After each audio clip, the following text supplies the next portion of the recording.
Prabu Siliwangi menaklukkan Maung Bodas dan kemudian menjadi khodam atau pasukan jin yang selalu mendampingi sang raja kemana saja dia pergi. Lebih dari 100 tahun setelah runtuhnya kerajaan Sunda, kota Pakuan Pajajaran telah ditinggalkan penghuninya. Perlahan-lahan kota ini terlantar, lapuk, dan rusak ditelan semak belukar dan aneka tanaman tropis, sehingga berubah menjadi hutan lebat yang menjadi sarang harimau. Konon, ia bisa berubah sosok menjadi seekor macan putih. Hal ini berkaitan erat dengan pertempuran Prabu Siliwangi dengan anak kandungnya yang bernama Raden Kian Santang, yang mengajak memeluk agama Islam. Ia adalah simbol identitas dan kebanggaan bagi masyarakat Sunda. Halo guys, kembali lagi bersama gua, Bang Bakron. Di balik megahnya hutan lebat dan aliran sungai yang membelah tanah Pasundan, tersimpan kisah seorang raja agung yang jejak langkahnya masih terasa hingga kini. Dialah Prabu Siliwangi, tokoh legendaris yang bukan hanya memimpin dengan kebijaksanaan, tetapi juga menjelma menjadi simbol keagungan dan spiritualitas dalam budaya Sunda. Pertanyaannya, siapakah Prabu Siliwangi sebenarnya? Mengapa kisahnya tak lengkang oleh waktu? Dan apakah Prabu Siliwangi nyata atau tidak? Tonton terus sampai habis, langsung aja simak ceritanya.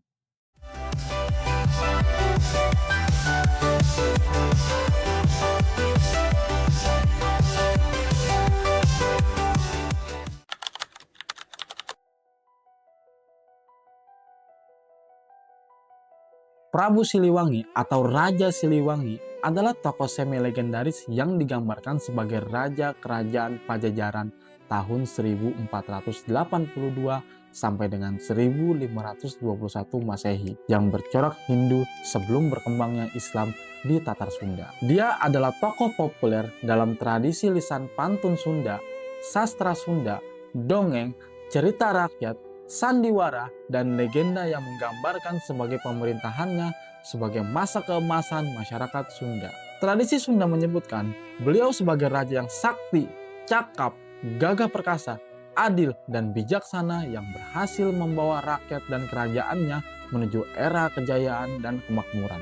Tokoh Prabu Siliwangi adalah tokoh semi mitologi karena tradisi lisan Sunda hanya menyebutkan Raja Agung Sunda sebagai Prabu Siliwangi tanpa memperhatikan era atau kurun waktu sejarahnya. Sulit untuk memastikan dan mengenali siapakah tokoh sejarah yang dimaksudkan sebagai Prabu Siliwangi yang legendaris ini. Akibatnya, kisah mengenai tokoh legendaris ini membentang dari era mitologi yang terkait kisah dewa-dewi Sunda kuno hingga ke zaman kemudian saat datangnya ajaran Islam ke Tatar Sunda menjelang peruntuhan Kerajaan Sunda Pajajaran. Beberapa pihak telah mengajukan pendapat mengenai siapa tokoh sejarah nyata yang menginspirasi kisah Prabu Siliwangi ini. Penafsiran yang paling populer mengaitkan Prabu Siliwangi dengan tokoh sejarah Raja Sunda bernama Sri Baduka Maharaja yang disebutkan bertahta di Pajajaran pada periode tahun 1482 sampai dengan 1521.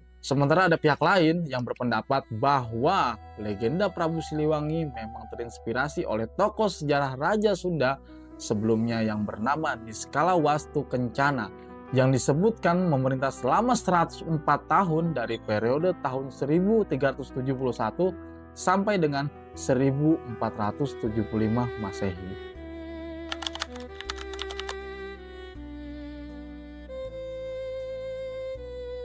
Misteri duel maut Prabu Siliwangi melawan Harimau Putih menjadi kisah yang terkenal tentang kesaktian Raja Sunda ini.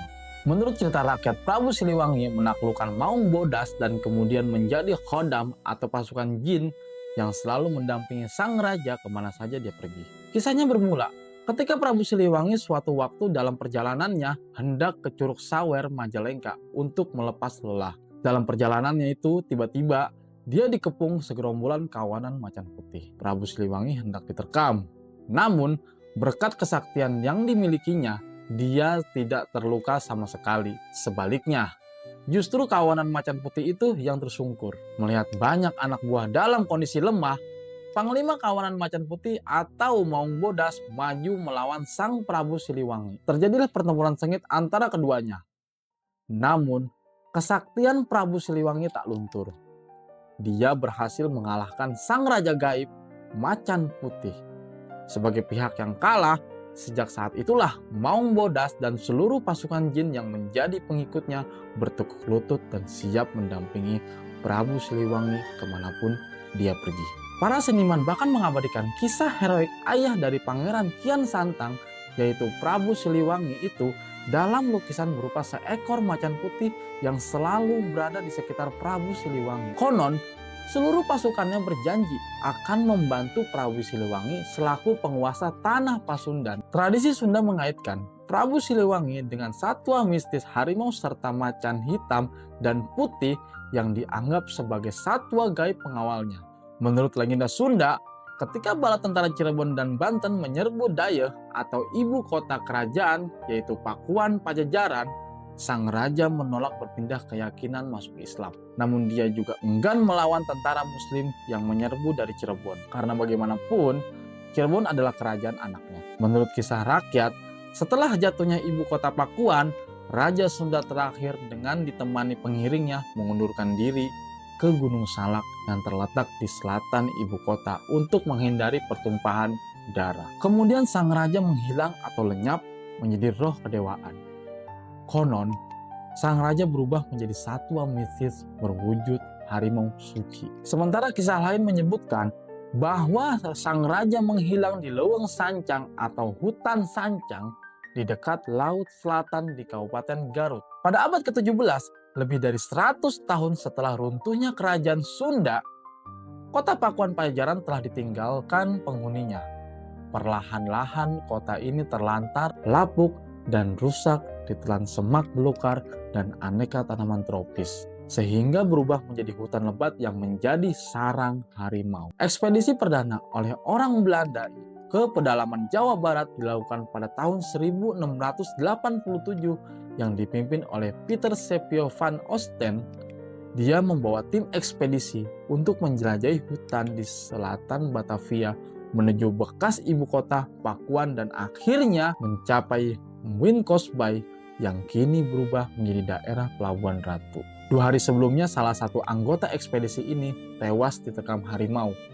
Di daerah ini, Sepio mendapat keterangan dari anak buah Letnan Tanuwijaya dari Sumedang bahwa reruntuhan itu adalah bekas ibu kota kerajaan Pakuan Pajajaran. Pada tanggal 23 Desember 1687, Gubernur Jenderal John Kempfuis menulis laporan di bekas istana yang tanahnya ditinggikan dekat prasasti batu tulis bernama Perak peninggalan Raja Pajajaran yang dikeramatkan. Kawasan ini dijaga oleh banyak harimau. Penampakan harimau juga dilaporkan oleh warga Kadung Halang dan Parung Angsana yang mengawal Sepio dalam ekspedisi ini. Mungkin peristiwa inilah yang menjadi sumber legenda lokal yang percaya bahwa Raja Pajajaran beserta segenap bangsawan Sunda dan pengawalnya telah berubah menjadi harimau mistis.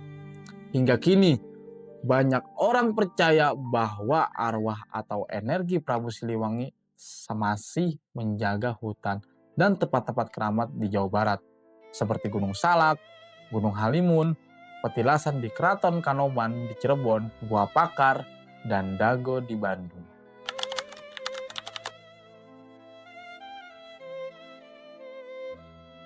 Di tengah perdebatan mengenai eksistensi historisnya, Prabu Siliwangi tetap menjadi sosok yang sangat dihormati dalam budaya Sunda. Ia seringkali digambarkan sebagai seorang raja yang bijaksana, sakti mandraguna, dan sangat mencintai rakyatnya. Kisah-kisah kepahlawanan menjadi inspirasi banyak orang dan terus diwariskan secara turun-temurun. Konon, ia bisa berubah sosok menjadi seekor macan putih. Hal ini berkaitan erat dengan pertempuran Prabu Siliwangi dengan anak kandungnya yang bernama Raden Kian Santang yang mengajak memeluk agama Islam. Saat di tengah pertempuran itu, Prabu Siliwangi melakukan moksa dan berubah menjadi macan putih dan para pengikutnya berubah menjadi macan sancang. Dalam berbagai kesenian Sunda seperti wayang golek dan lagu-lagu daerah, sosok Prabu Siliwangi selalu hadir dengan karisma yang kuat. Ia menjadi simbol perjuangan, kepemimpinan, dan kearifan lokal. Melalui cita-cita rakyat, nilai-nilai luhur yang terkandung dalam sosok Prabu Siliwangi terus hidup dan relevan hingga saat ini. Jawaban dari pertanyaannya, apakah Prabu Siliwangi nyata atau tidak? Mungkin tidak akan pernah terjawab secara pasti.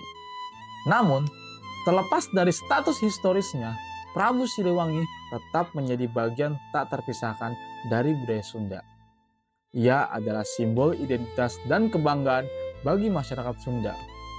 Melalui cerita-cerita dan nilai-nilai yang diwariskannya, Prabu Siliwangi terus menginspirasi dan menyatukan masyarakat Sunda. Dalam beberapa ajaran spiritual Sunda Wiwitan, Prabu Siliwangi dianggap sebagai leluhur yang suci yang ajarannya masih diwariskan lewat ritual-ritual adat hingga kini. Bahkan di dunia militer dan kepolisian, simbol harimau Siliwangi digunakan untuk menggambarkan keberanian dan ketangguhan, seolah beliau masih hidup dalam semangat para penjaga negeri. Legenda Prabu Siliwangi mengajarkan kita tentang kepemimpinan, kebijaksanaan, dan penghormatan kepada alam serta leluhur. Apakah semua kisah ini nyata atau hanya mitos? Biarlah sejarah dan budaya berjalan berdampingan.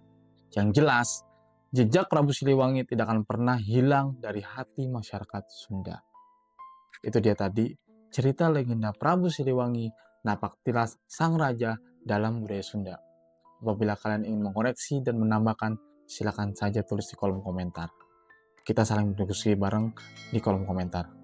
Jangan lupa subscribe dan nyalakan lonceng notifikasinya agar kita selalu semangat untuk update video-video menarik lainnya. Thank you for watching and see you next video. Wassalamualaikum warahmatullahi wabarakatuh.